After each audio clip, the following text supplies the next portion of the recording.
Hello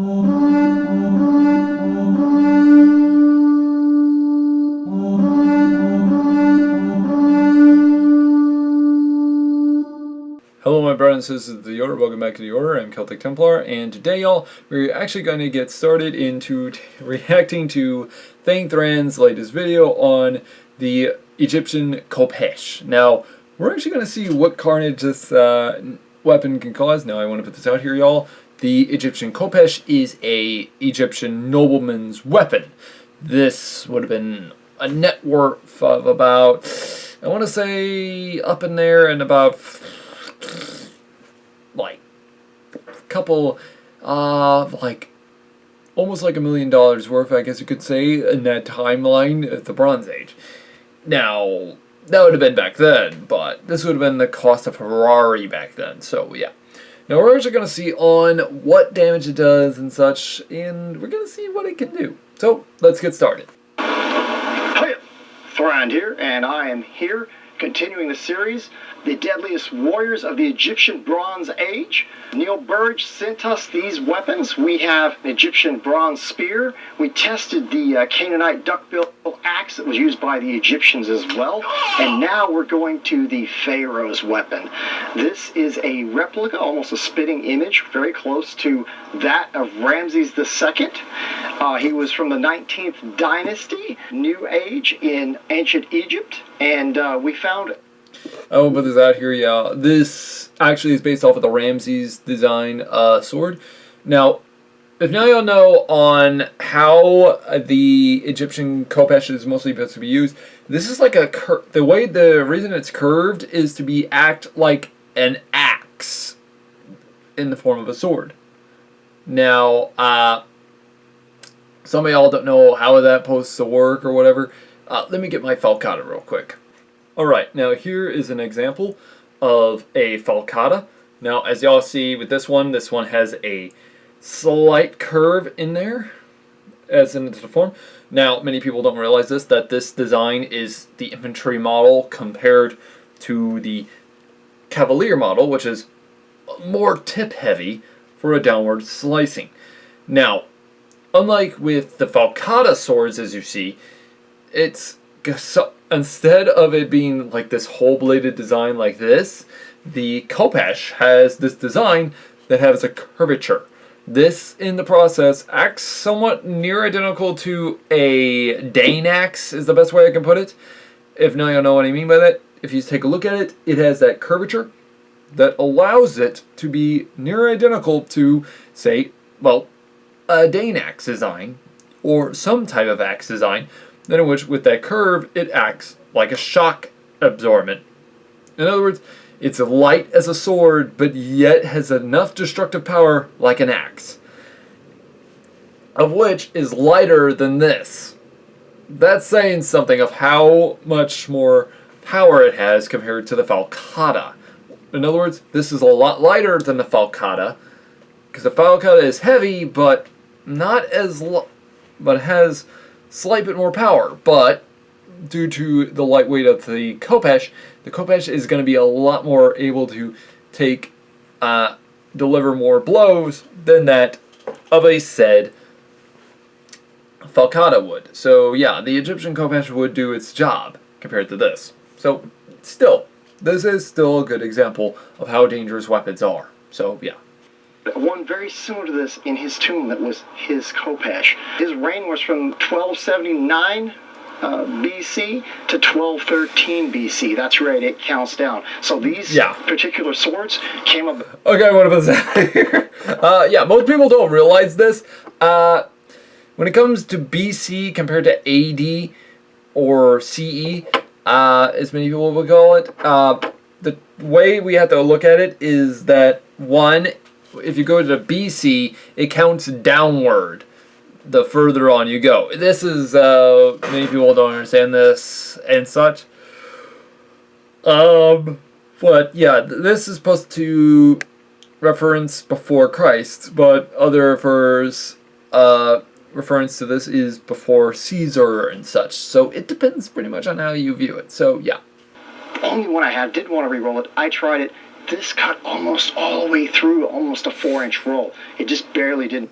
Okay, yeah, that's actually the thing. This weapon is very dangerous, and the impact blow from one of these, it can sever off an entire limb, or even the neck of a head.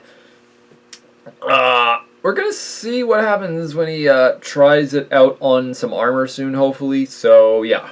And I'm wearing something. We're going to be testing some Egyptian chariot armor made out of rawhide. I'm working on that. I'll grab that real quick. Sure, we're getting more and more of it done, and it's going to be put on this vestment that I'm wearing when it's done, and it will be put on an actual mannequin with a little more cloth armor, because they have things very similar to a linothorax, and this would be worn over that type of...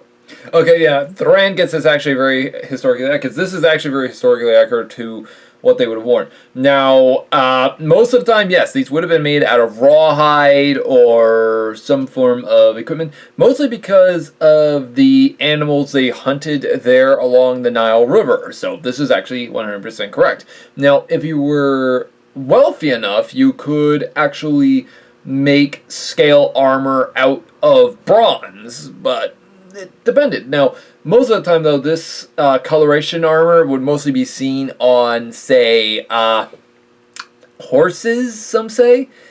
Others say, such as, like, if you were on a chariot. Now, I don't know if it would have been colored if it was for battle use, but there is an account that states that it was meant for parade use, such as victories and such. So, yeah, and here is an image of a Sobek of a crocodile or style armor, and this is actually stated to be part of the priest of Sobek equipment. So in other words, it would have been mostly ceremonial. However, there are some accounts that state it could have actually deflected arrows. I don't know. I'm kind of 50-50 on this one. We might need to get Thran to use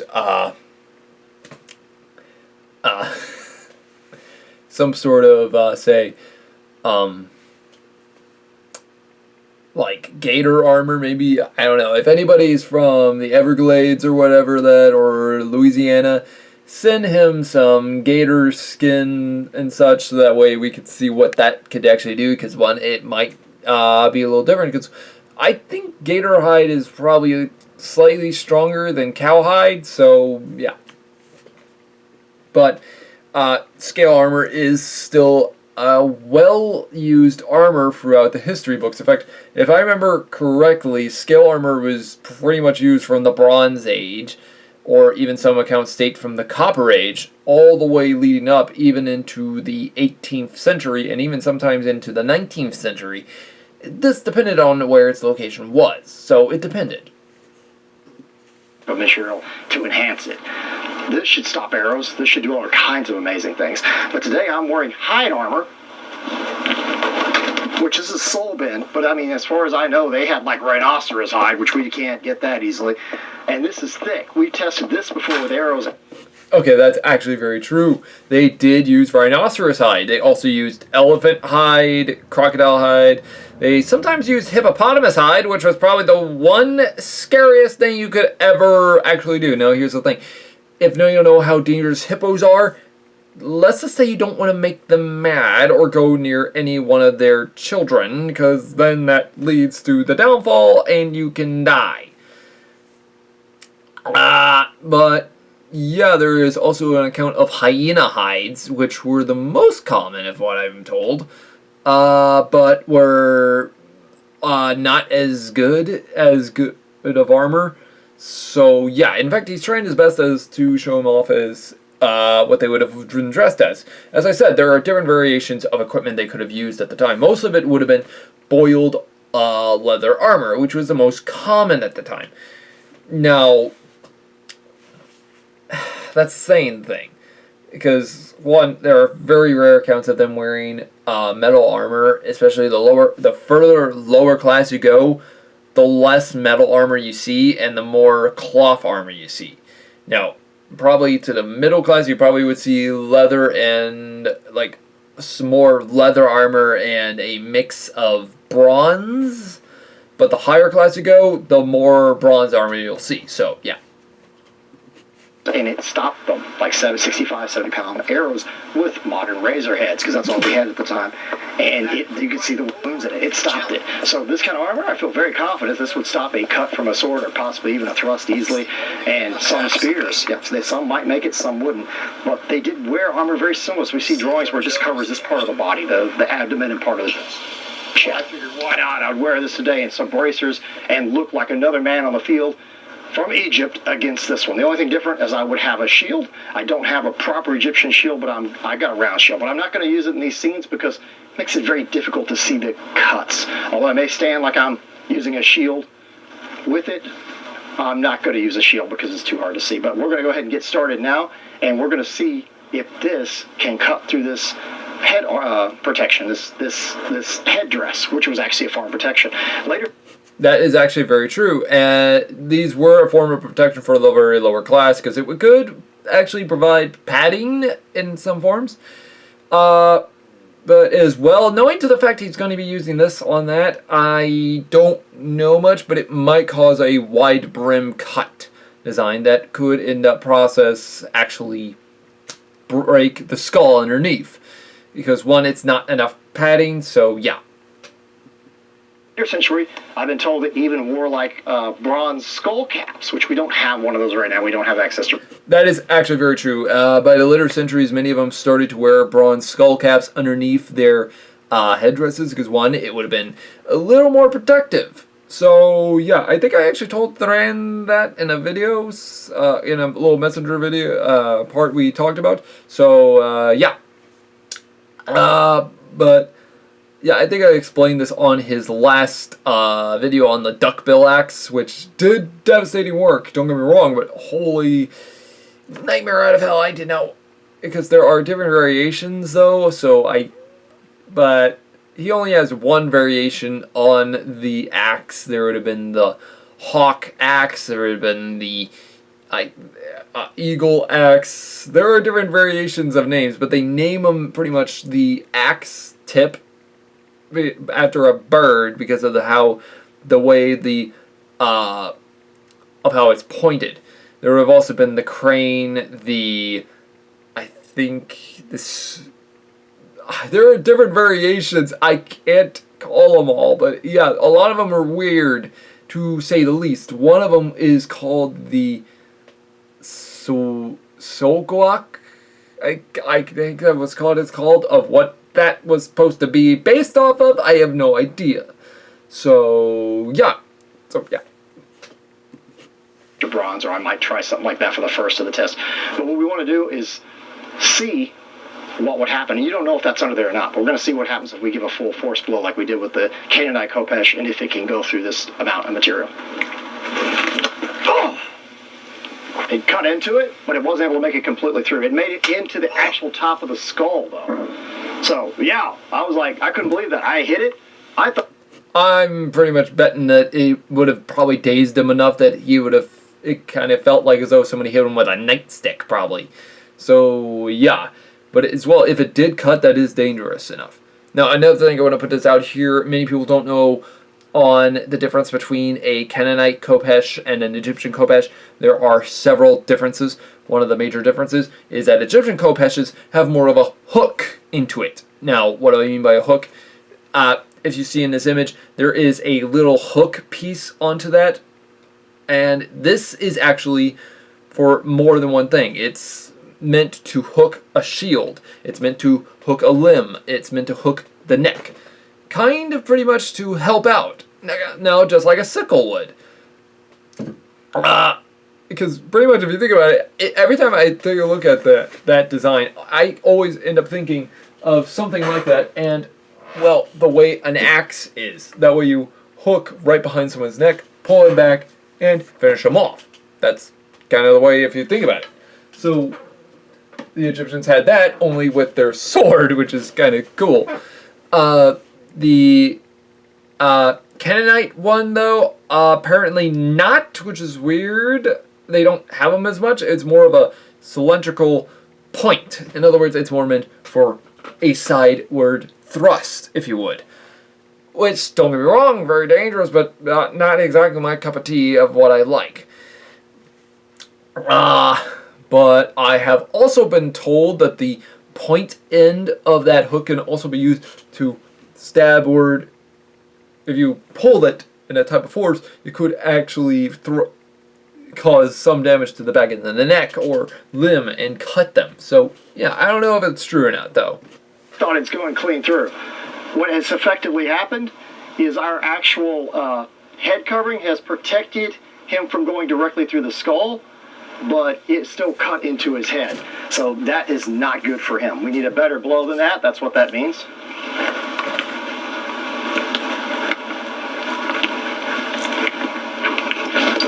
Oh! See what we got this time? Another cut directly into the skull. This went to the skull. This is in his skull. Now, we didn't expect anything spectacular with this on it, but my finger is in his skull. So what we're going to do is... Yeah, after taking 2 blows, it probably would. And I wouldn't have been surprised, because one, these things are very dangerous weapons, and most people don't realize on how big Egyptian Khopeshes are, because literally, I have actually seen, like, I don't know how many idiot, like, video games and knockoff variations, because every time I take a look, especially from Assassin's Creed Origins, I think it was, which I really don't like that, and I think I might need to do a redo video on how bad that video game was, because, don't get me wrong, they got some things good, but then they got a lot of things wrong into it, which is something I don't like. And one of the biggest ones was how big the weapons were. Don't get me wrong, literally, I cannot explain how stupid the swords were and all that, and the pole arms, and it... Good God, I cannot explain how stupid this is. But yeah, then they had a 2-handed Kopesh. Khopeshes are one-handed. I literally don't have to explain how stupid that sounds. In the video game, they're 2-handed, so it doesn't make any sense. And otherworldly ginormous, which makes no sense. Another thing I want to put this out here to any of y'all who don't understand this. Many of y'all are wondering, but why didn't Egyptians have just regular style weapons? Actually, they did. The problem is the blade material, like the amount of bronze that was being needed in order to manufacture a working sword would pretty much only be the length of a dagger. Let me see if I got something in here to prove my point. Most bronze-bladed weapons, when you take a look at it, are mostly made about this big. This is how big they would have actually mostly been. Yeah, most people don't realize this, but this is actually, if this was bronze, this would be a high-class nobleman's blade. Now, they did have straight-bladed weapons, don't get me wrong, and as well they even had iron-bladed, but the problem is they couldn't make them long enough, because, one, it takes a very special skill to make them, and a lot of bronze in order to make them long enough. Now, don't get me wrong, there were long-bladed bronze swords in history, but those were of Celtic origin. The Celts were the masters of bronze and iron, and in doing so, they mastered a way to make the blades long enough to make them incredibly great on the battlefield, and without them bending on the impact. The problem is they needed arsenic in order to make it, which ended up killing more of their blacksmiths or smelting unit groups rather than helping them. So it didn't end well. So yeah, most of the time bronze swords were about yay big, or sometimes even smaller than that. So yeah. We're going to go ahead and remove this and take a look at it. Now I thought maybe, since this is like an axe, and the razor edge on this I can shave with. I'm literally shaving my hand right now, the hair on it. Not a joke. So, yeah, let's check it out. But I don't think this would protect your hand. Oh, no. Really, really don't. No, really. Oh, no. Couldn't that get into his flesh? Yeah, we're into the actual skull. And no, I meant the cloth was stuck in his I'm just flesh. letting him know I'm putting my finger into his skull. So, although we don't have blood, you can see a little bit right here. Tiny bit oozing. But yeah, I almost need to pull this flesh out to see it. There we go. So they see, I want them to know that it went through. You can see it. Yep, that definitely proves that, one, the Egyptian Khopesh is much more deadlier than the Egyptian duckbill axe. This is why I never want to actually go to ancient time periods, because in some cases, some African weapons, sub-Saharan African, which have different cultural groups entirely. If now you all know the difference between sub-Saharan African cultures and African cultures themselves. Here's the thing, two different cultures in general system. Not just with cultural design on the Mediterranean, but as well even with skin color it's different. Because Lower Egypt, in this case Northern Egypt, was more tannish, light-skinned, while the further south you went, or in this case the further you go into Upper Egypt, or in this case south, towards like the country of Sudan, for example, you end up getting something like the black-skinned pharaohs. Yeah, I don't want to... I can already hear a bunch of moronic woke people already yelling, "You can't call us that, you can't call them that." Here's the thing, it's not me that called them that, it was Egyptians that called them that, calling them the Black Pharaohs.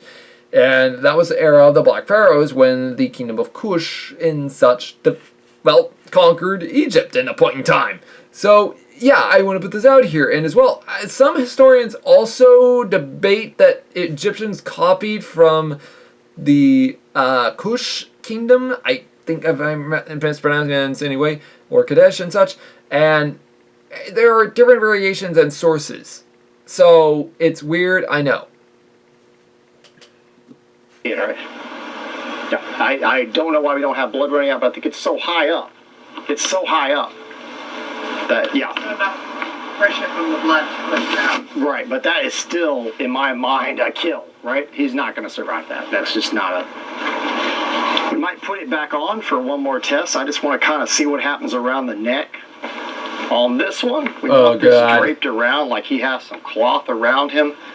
I really don't think it's possible to have a bunch of padding around the neck, but I'm not picturing all that padding hanging around the neck, although it could easily be there. But just some cloth like you're in the desert. What we'll do, we'll come into the side of the head first. So before we hit the... Oh, you see the blood dripping now? Check that out.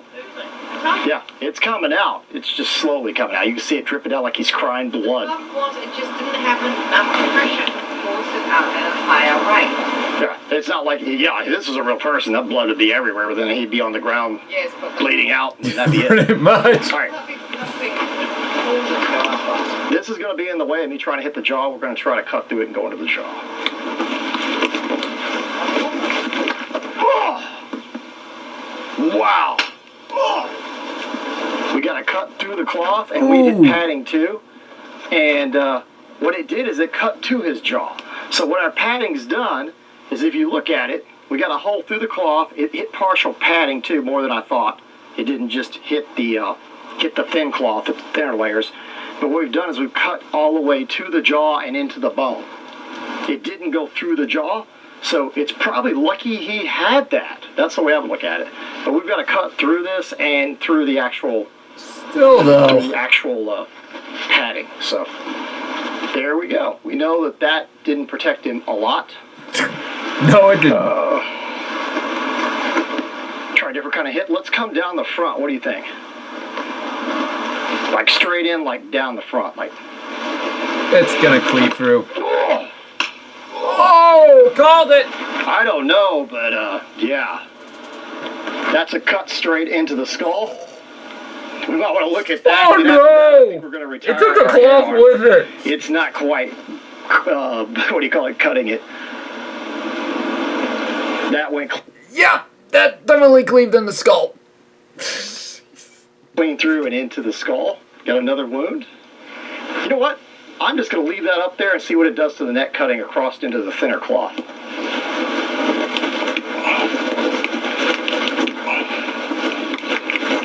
Ah! Ooh. The cloth is stuck in his neck. Yeah, this is interesting. Check that out. Okay, let's look at this. We gotta know what we got here. This red edge is still razor sharp. It's not... I want to put this out here. Every time I'm looking at him doing it with the slow-mo, it just looks like he's slapping him with the side of the sword. Which, sometimes that actually does happen. The sword, like, sometimes when you do an impact, it will cause your wrist to turn a couple of times. It depends on the weapon, though.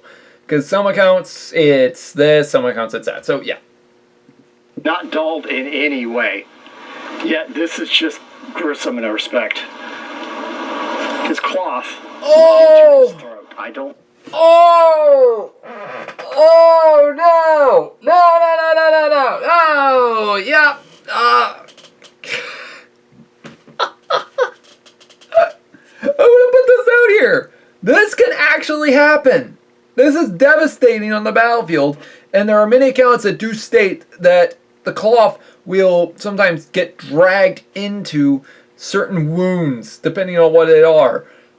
Oh, God, that is just...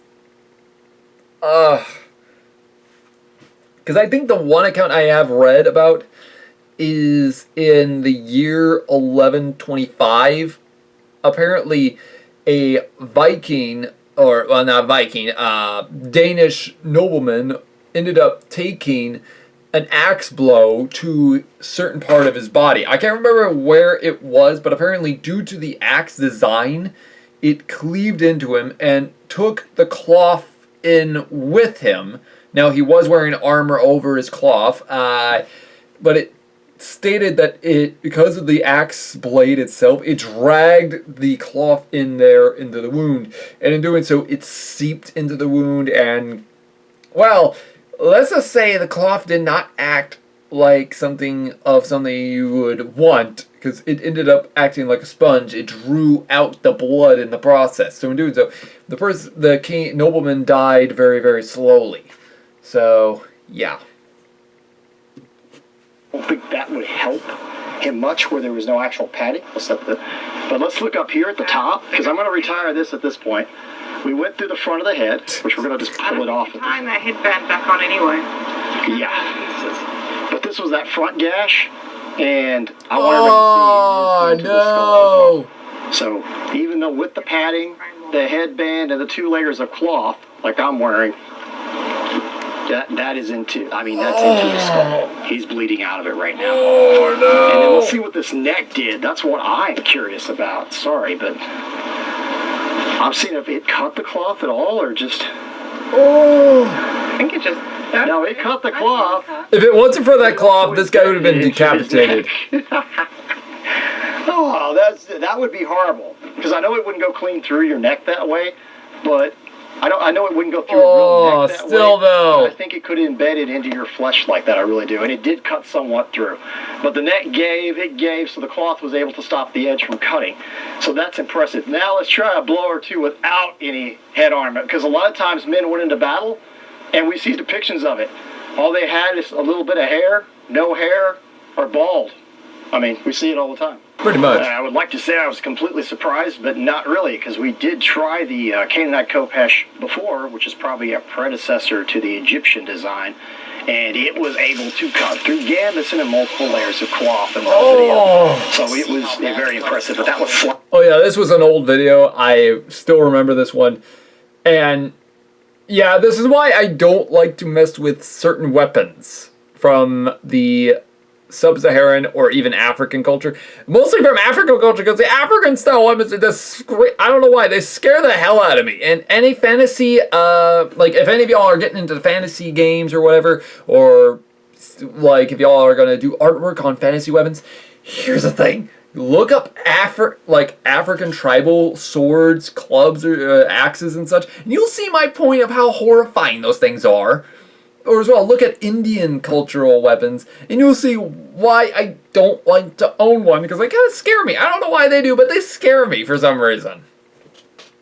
Just look them up. Like, literally, look at these images. Look how dangerous these things are. I don't know why. I don't want to own one. I just don't want to. Especially the spears. Look at... Apparently, these things are known to rip out the intestines. And this is with iron weaponry. Some of the bronze weapons they had were even worse. They had curvature in a point system to it. Which, how was that supposed to stab? I have no idea. But apparently there are accounts that stated that some of those African swords were known to stab. And what they did is waggle it in and then pull. Nope. I don't want to talk about it. Let's just go for this before I actually end up going traumatized even more. Slicing in a different way, kind of using the tip and cutting across, and was able to cut in the body. But this actually chopped in and literally hacked in like an axe and was able to go over the hard bone structure and into the skull and cut. And then pushing the cloth into the throat like that and somewhat cutting through it, that was nasty. So now what we're going to do definitely is we nasty. tested the actual armor. And you can see why this thing was used from the before 2000 BC up to 12,000 BC, which yes, it counts down. So that's a long time, and it existed, predated the 2000. So what we're going to do is we're going to go ahead and I think it's impressive. This is an awesome blade, and you could thrust with it as well. We've done that as well. We'll come back on armor stuff trying the thrust, because this one looks like it's got the perfect profile for that. But anyway, let's go ahead and just see what would happen doing these same kind of cuts without that head protection, because you think that head protection is a joke and something to sneeze at. But like the first cut, we got through the skin and hit the skull, but it didn't go through it. So yes, it may have knocked him out, but in my opinion, that first hit might not have killed him. You know, he might have lived, might have been on the ground, we might have thought we killed him, there'd have been blood, we ran off, man might have lived. The second one, that went through the skull.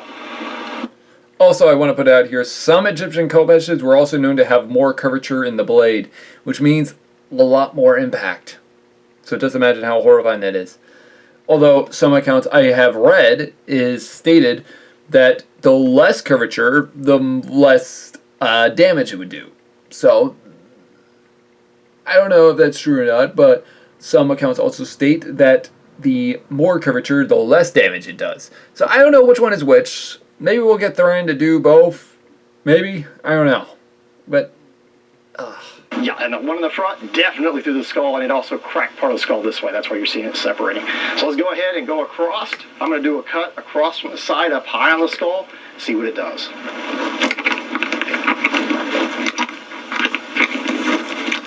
oh! Wow! Because it was already cut down the center. Got to remember, we cut this down the center. We just came in and cut a nice piece. Well, pretty much he just gave a zombie a Slurpee. Just stick the straw in it. Oh, God, I'm going to hell, aren't I?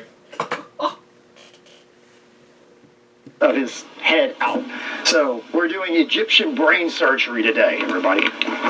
This is the Egyptian brain surgery. More like a zombie this is bad. buffet. Scrambled the brain, they thought it was useless. This is Alright, y'all, now as y'all saw, Thran did a great job at that entire video, and he proved of the devastating power of the Egyptian Khopesh. But what do y'all think? Do you think the Khopesh is that dangerous, or is it not that much of a dangerous weapon at all? I myself have seen the dangers of these weapons in more ways than one, and let's just say these things were very dangerous, but after a while, especially after the fall of the Egyptian kingdoms and the rise of the later cultures that took over, the Khopesh fell out of favor because, one, of the cost of manufacturing them. So, yeah, that was the only reason. But these weapons were used a very long time. Even into early Iron Age, these bronze swords were still seen because they were devastating weapons on the battlefield. The problem is you had to be wealthy enough to afford one of them. As well, y'all, like and subscribe for more if y'all want to see more of these reaction videos to ThegnThrand's channel. As well, y'all, I also highly recommend also helping out ThegnThrand immediately. Him and his family have now been evicted from their home. I highly recommend helping them out as much as you can. Do whatever y'all can. I will leave links down below in the description below. I am helping him out by sending him as many type of homes I am looking up. In fact, I am looking up homes here and there for him. I'd like to help him out as much as I can. I would like to send money myself, but unfortunately, due to taxes and as well, one, with property tax, and two, fixing up my own house, especially due to trees falling on my house every 2 seconds. I have to deal with that first before I can actually help him out as well. Don't worry, Thrand. Hopefully we'll get you set up in such form. Now, I have tried to contact my own aunt, which is a real estate agent herself, and yeah, I've been trying to get a hold of her to help out Thrand. She's still getting in on it, so I don't know how long it will take, but yeah. Hopefully we can get everything set up and we can hopefully see him recontinue his stuff. Now, right now, though, he apparently is in a rented home that he's owning. He's renting the house, of which for a very large amount, which I'm kind of worried for him. Lucky for him, though, it does have enough space and as well a big backyard. But as well, I am still looking in for it, Shield Brother. So hopefully, Thrand, you will be able to own your own house again. I have been taking a look at a couple I do recommend, but some I am kind of having to remove from the list because, one, the costs for them are too high because for what they want and for what I've seen, which looks as though it's been gutted from Nightmare Out of Hell. So, yeah. But as I said, help ThegnThrand as much as y'all can, y'all. I will leave links down below in the description where y'all can help him out. As well, y'all, if y'all want to see more of his videos, please like and share, and as well, also click that bell button for notifications when we take a look at another reaction test. Hopefully soon he will get back into doing this very soon. Anyways, guys, it's been Celtic Templar. Hope to see y'all in the next one. Have a great day, y'all.